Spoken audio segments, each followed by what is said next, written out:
mungkin Imam Ibnu Hajar beliau meriwayatkan daripada Imam Abu Bakar Al-Idrus. Kalau beliau Imam Ibnu Hajar itu tidak mengisbatkan, justru menulisnya Imam Ibnu Hajar di dalam kitab As-Sabat, riwayat tersebut dari Imam Abu Bakar Al-Idrus sampai ke Imam Ubaidillah sampai ke Imam Ahmad, berarti itu penandakan bahwa Imam Ibnu Hajar itu beliau mengisbatkan nama-nama itu. Gitu. Kenapa? Karena antum tahu Imam Ibnu Hajar itu bukan level Anda. Bukan levelnya Kiai Imad. Tapi Imam Ibnu Hajar itu adalah level ulama yang benar kontemporer. Ulama yang benar-benar diakui ilmunya oleh dunia. Assalamualaikum warahmatullahi wabarakatuh. Alhamdulillah wassalatu wassalamu ala Rasulillah wa ala alihi washabihi wa mawalah amma ba'du. Habiti surul kalam. Nah, menanggapi daripada pernyataan Hani Farhan yang mana beliau yaitu mengomentari daripada Abuya Qurtubi, intinya lah Hani Farhan ini meminta dalil mana kalau emang benar Ibnu Hajar mengisbatkan Ubaidillah sebagai anak Ahmad, Imam Ahmad. Antum perlu tahu ya, sebelum komen itu buka dulu kitabnya, buka dulu kitabnya Imam Ibnu Hajarnya, betul atau enggak. Jangan cuma baca kitab doang, kitab-kitab terjemah, apalagi kitab terjemah yang karya Kiai Imad. Ya pastilah seperti itu.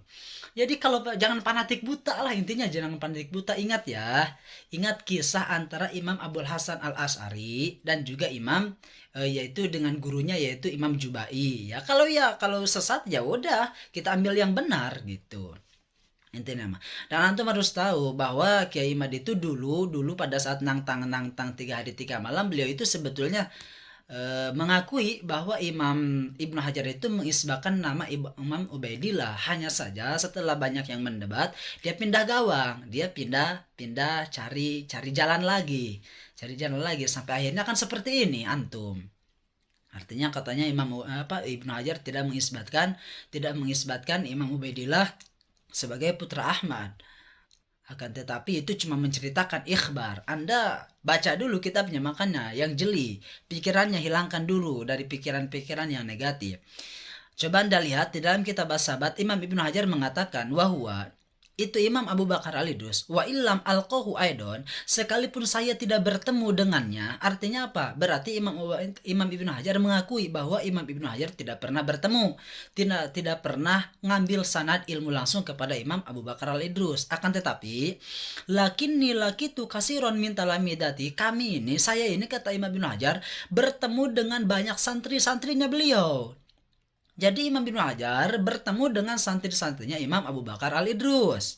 Wa waqa baini wa bainahum, sehingga terjadilah antara saya dan santri-santrinya itu sesuatu yujawijuli yang kiranya membolehkan saya ar-riwayat anhum untuk meriwayatkan sanad keilmuan daripada Imam Abu Bakar Al-Idrus. Artinya apa? Berarti Imam Ibnu Hajar mengakui daripada yaitu keilmuan Imam Abu Bakar Al-Idrus, sehingga Ibnu Hajar meriwayatkan sanad-sanad yaitu nasab daripada Imam Abu Bakar Al-Idrus.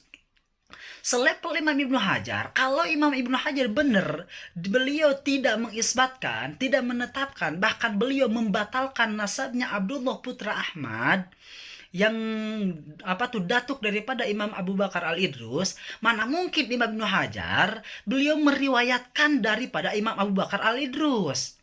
Kalau beliau Imam Ibnu Hajar itu tidak mengisbatkan, justru menulisnya Imam Ibnu Hajar di dalam kitab As-Sabat, riwayat tersebut dari Imam Abu Bakar Al-Idrus sampai ke Imam Ubaidillah sampai ke Imam Ahmad, berarti itu penandakan bahwa Imam Ibnu Hajar itu beliau mengisbatkan nama-nama itu. Gitu. Kenapa? Karena antum tahu Imam Ibnu Hajar itu bukan level Anda. Bukan levelnya Kiai Imad. Tapi Imam Ibnu Hajar itu adalah level ulama yang benar kontemporer. Ulama yang benar-benar diakui ilmunya oleh dunia. Mana mungkin beliau ceroboh meriwayatkan suatu lafaz, meriwayatkan suatu sanad kalau emang itu sanad tidak valid, tidak bagus. Tidak akan ceroboh ulama seperti itu.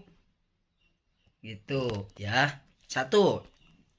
Jadi berarti Imam Ibnu Hajar, kalau seandainya benar riwayat daripada Al-Imam Abu Bakar Al-Idrus itu nasabnya ada keganjanggalan di Imam Ubaidillah bukan putra Ahmad Al-Muhajir, mana mungkin Imam Ibnu Hajar menuliskan hal tersebut? Kalaupun menuliskan, pasti Imam Ibnu Hajar mengatakan ini khoto, ini misalkan ada apa bla bla bla. Tapi kan justru beliau juga meriwayatkan.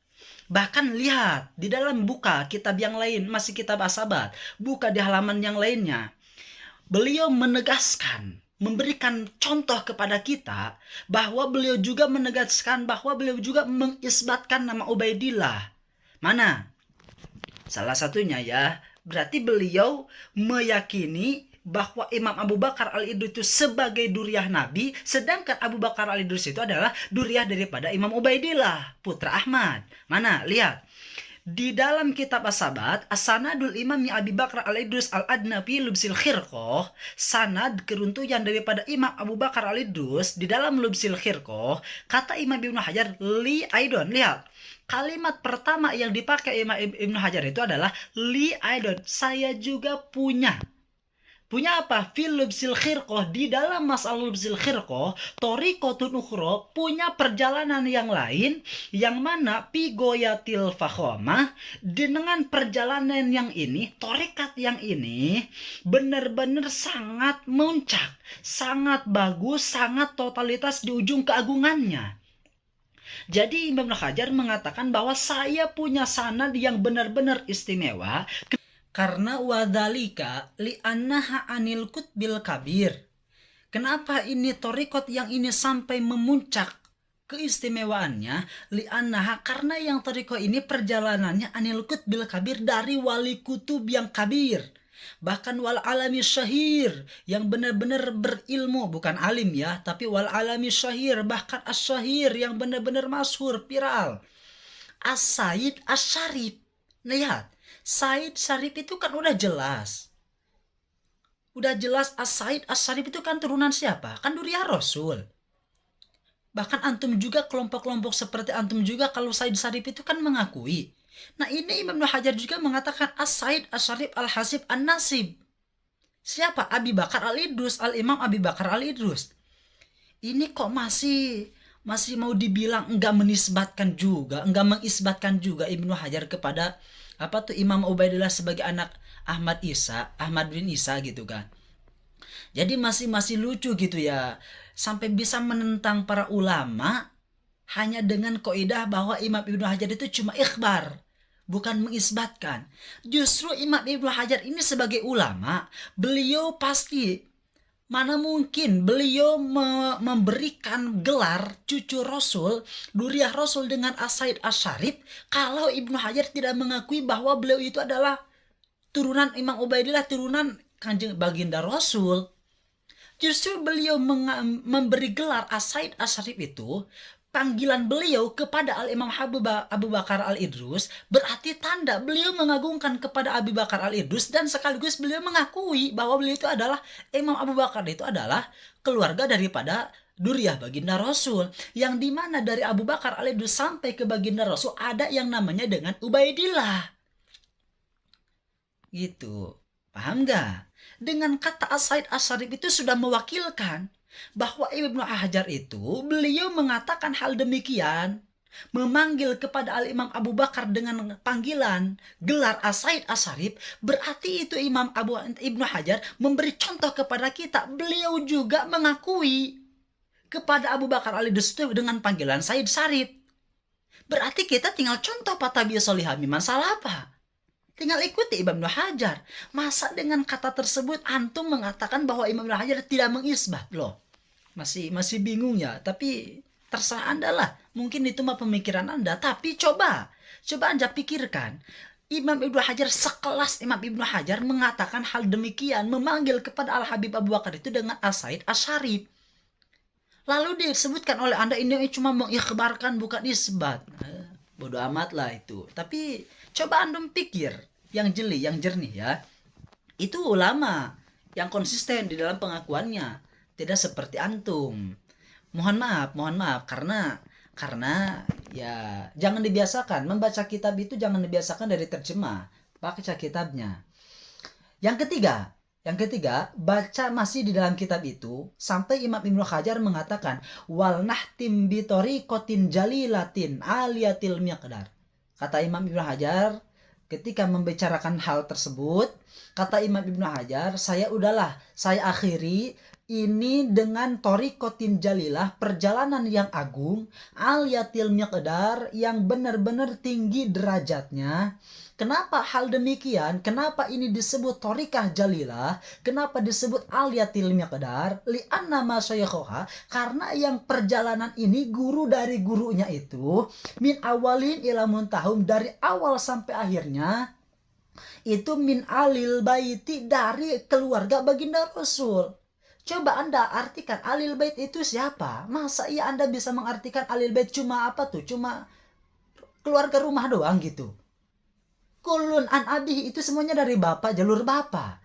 Artinya apa? Ini Imam Ibnu Hajar, beliau mengatakan sampai ini torikah, ya ini disebut torikoh jalilah aliyatil miqdar, karena dari A sampai Z itu, dari awal sampai itu, guru-gurunya itu benar-benar awal sampai akhirnya itu daripada alul bait.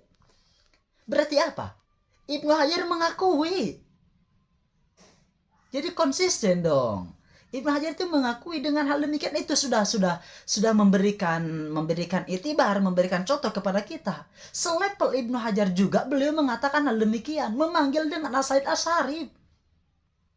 Kalau seandainya benar-benar Abu Bakar itu bukan daripada baginda Rasul, Duriyah Rasul, ada kejanggalan di nama Ubaidillah, mana mungkin Imam Ibnu Hajar selevel ulama Ibnu Hajar juga, mana mungkin mengatakan As-Sa'id Asy'ari kalau emang itu bukan Duriyah Rasul.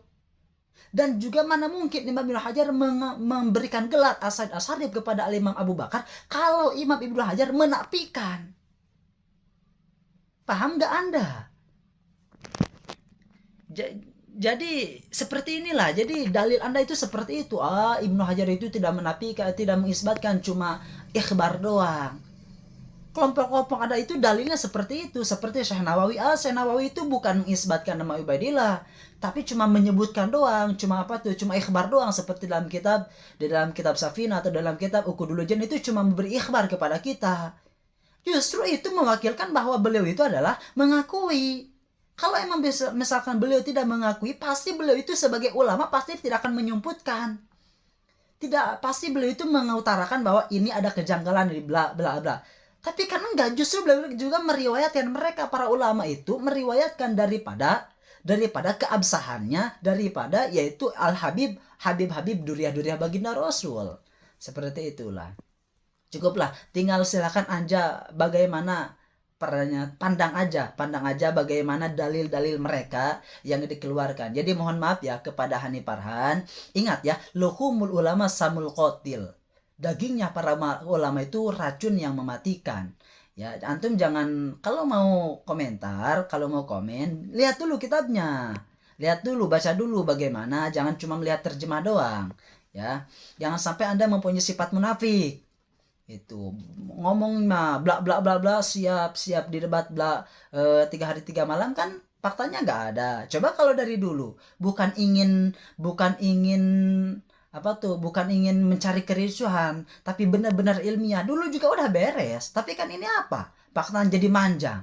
Kalau misalkan Kiai Imad benar-benar punya pengetahuan, punya ikhtilaf, perbedaan, silahkan Anda kalau misalkan punya perbedaan, tapi jangan menyaci, bahkan apalagi sampai mengatakan hal demikian, haram taklid kepada Ibnu Hajar. Oh, itu berarti udah keterlaluan. Ingat, ya ayyuhan nabiyyu jahidil kuffar wal munafiqina waghlud alaihim. Nabi diperintahkan oleh Allah untuk supaya berjuang untuk waghlud alaihim, untuk supaya keras kepada orang-orang kafir dan orang-orang munafik. Seperti itulah. Hadani Allah wa iyyakum ajmain. Assalamualaikum warahmatullahi wabarakatuh.